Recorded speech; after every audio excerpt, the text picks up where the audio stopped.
Nah, di sini saya akan menjelaskan pengertian dan konteks pembangunan politik.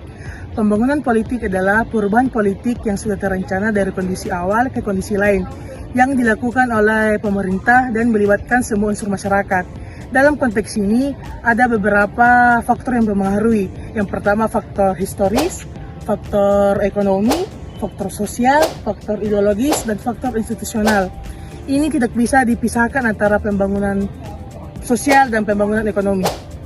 Oke, baik. Sebelumnya kita telah mendengarkan definisi pembangunan politik secara umum. Nah, di sini saya akan menjelaskan definisi pembangunan politik menurut ahli. Yang pertama, menurut Aditya Warman, di mana pembangunan politik merupakan pengembangan dari teori politik yang menjadikan adanya perubahan dalam masyarakat. Yang kedua, menurut Budiarjo, disebutkan bahwa pengembangan politik dapat dipahami sebagai salah satu kajian dalam ilmu politik yang hadir sebagai upaya untuk memahami perubahan sosial politik yang terjadi di negeri yang sedang terjadi di negeri yang berkembang seperti di Indonesia. Sekian, bye. Nah, kemudian ada pembangunan politik menurut Luciana Wepi. Yang pertama, ada pembangunan politik sebagai persyarat politik untuk pembangunan ekonomi. Kemudian yang kedua, pembangunan politik sebagai ciri khas kehidupan masyarakat industri. Kemudian yang ketiga, pembangunan politik sebagai modernisasi politik. Yang keempat, ada pembangunan politik sebagai operasi negara-negara bangsa. Kemudian yang kelima, pembangunan politik sebagai pembangunan administrasi dan hukum. Yang keenam, pembangunan politik sebagai mobilisasi dan partisipasi massa. Kemudian yang ketujuh, pembangunan politik sebagai pembinaan demokrasi. Yang kedelapan, pembangunan politik sebagai stabilitas dan perubahan teratur. Yang kesembilan, pembangunan politik sebagai mobilisasi dan kekuasaan. Kemudian yang terakhir, pembangunan politik sebagai satu segi proses perubahan sosial. Baik, saya akan melanjutkan materi dari kelompok kami, yaitu sasaran pembangunan politik di Indonesia. Nah, sasaran pembangunan politik di Indonesia ini merujuk pada rencana pembangunan jangka panjang, yang dimana nasional tahun 2024 sampai tahun 2045. Nah, visi yang diusung adalah menjadikan Indonesia menjadi negara maju dan Nusantara yang berdaulat. Nah, untuk mencapai visi ini diterapkan 5 aspek, yaitu pertama aspek ekonomi, sosial, kepemimpinan global, terus kualitas sumber daya manusia, dan serta komitmen terhadap lingkungan hidup. Nah, selain itu peningkatan peran Indonesia di kancah internasional, penguatan daya saing manusia yang mengurangi emisi gas rumah kaca menuju net zero emission juga menjadi bagian dari arah kebijakan ini. Sekian materi dari saya. Materi saya akan dilanjutkan oleh teman kelompok saya, Nurul Akim Atazira. Baik, selanjutnya berdasarkan Undang-Undang Republik Indonesia Nomor 25 Tahun 2000 tentang Program Pembangunan Nasional atau Prapertas tahun 2000-2004, maka sasaran pembangunan sistem politik yang demokrasi antara lain: yang pertama, terwujudnya pembangunan politik yang kapabel, kredibel, dan memiliki kepekaan yang tinggi dalam penampung dan menyalurkan aspirasi dan atau kepentingan rakyat. 2. Terselenggaranya proses politik yang demokratif. 3. Terbangunnya budaya politik yang berlandas etika dan moral. Yang keempat, terbangunnya wawasan dan watak kebangsaan bagi seluruh rakyat Indonesia. Yang kelima, terpilihnya persatuan dan kesatuan bangsa serta kedaulatan keutuhan wilayah negara. Yang keenam, terselenggaranya hubungan luar negeri dalam yang dapat mendukung kepentingan nasional, baik bagi percepatan pemulihan ekonomi dan pembangunan nasional. Nah, kita lanjut dalam tahap pembangunan politik. Nah, ada beberapa ilmuwan yang menjelaskan pembangunan politik secara konvensif. Nah, dari pengalaman tersebut, dari negara-negara barat, dia menjelaskan beberapa tahapan dalam pembangunan politik. Nah, menurut Muhammad Idris, dia menjelaskan terkait dengan ada 4 fase.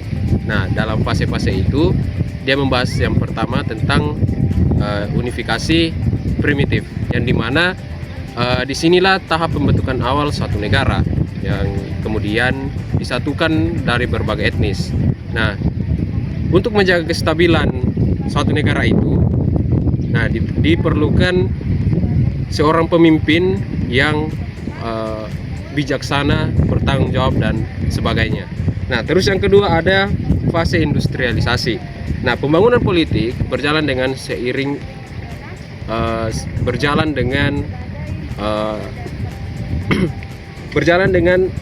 modernisasi ekonomi. Nah, dari modernisasi ekonomi ini, muncullah kelas sosial baru, partai politik, dan birokrasi modern untuk memenuhi tuntutan masyarakat. Nah, yang ketiga ada kesejahteraan. Nah, dalam kesejahteraan ini itu negara kemudian berfokus pada apa yang dibutuhkan dalam rakyat atau dalam masyarakat. Yang pertama itu ada kesehatan. Nah, tentunya dalam masyarakat membutuhkan namanya kesehatan. Nah, terus yang kedua ada pendidikan. Nah, sebagai warga negara, kita harus menyiapkan atau kita harus mendapatkan pendidikan. Nah, terus yang ketiga itu ada jaminan sosial. Nah, yang dimana hak kita itu dijamin oleh HAM dan lain sebagainya. Nah, politik diarahkan untuk mengurangi kesenjangan dan meningkatkan kualitas hidup. Nah, terus yang keempat ada fase politik berkelimpahan. Nah, tahap kemakmuran itu ditandai dengan meningkatnya partisipasi politik, tuntutan kebebasan sipil dan dan sistem politik yang lebih demokrasi. Kita bebas berekspresi, kita bebas melakukan hal-hal yang menurut kita baik tentunya. Kita dibatasi dengan undang-undang yang berlaku. Nah, terus ada inklusif. Nah, yang kemudian juga yang terakhir ada ada kestabilan di dalamnya. Nah, begitu penjelasan mengenai apa yang dimaksud oleh Muhammad Idris terkait dengan tahap dalam pembangunan politik. Nah, sekian dari saya. Jadi sebelumnya kita sudah mendengar fase tahap pembangunan politik dari Muhammad Idris. Jadi menurut Organski dalam bukunya The Stage of Political Development, pembangunan politik itu terjadi secara instan, tetapi melalui beberapa tahapan. Ada tahap 4 utama. Yang pertama, tahap perkembangan politik kesatuan nasional yang masih bersifat primitif. Pada tahap nasional yang masih bersifat primitif ini, negara berfokus pada upaya membangun persatuan dasar dalam masyarakat. Yang kedua, tahap perkembangan politik industrialisasi. Di sini mulai muncul modernisasi, pertumbuhan ekonomi, serta perubahan struktur sosial dan politik.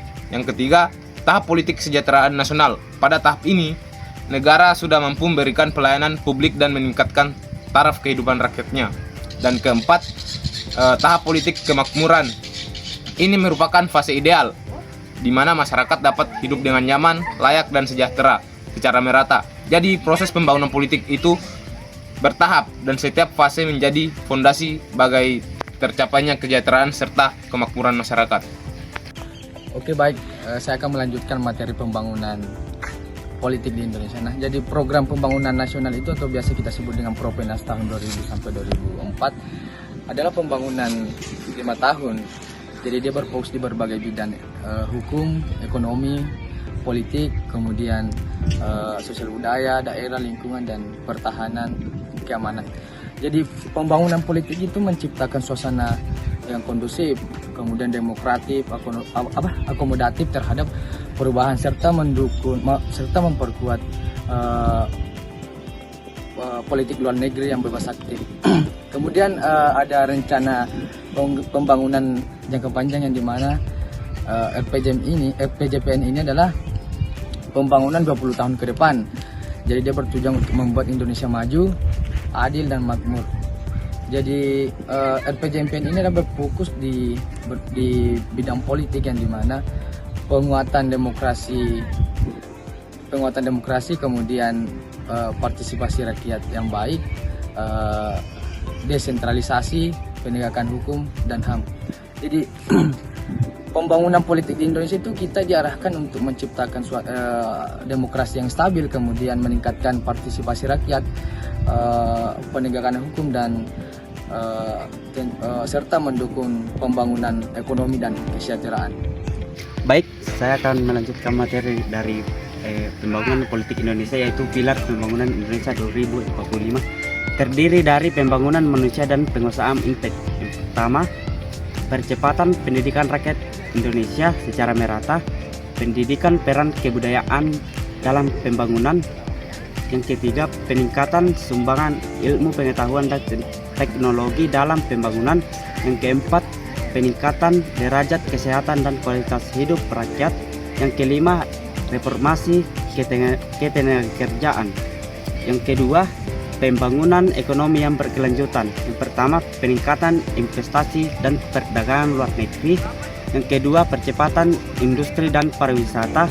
Yang ketiga, pembangunan ekonomi maritim. Yang keempat, penetapan ketahanan pangan dan peningkatan kesejahteraan petani.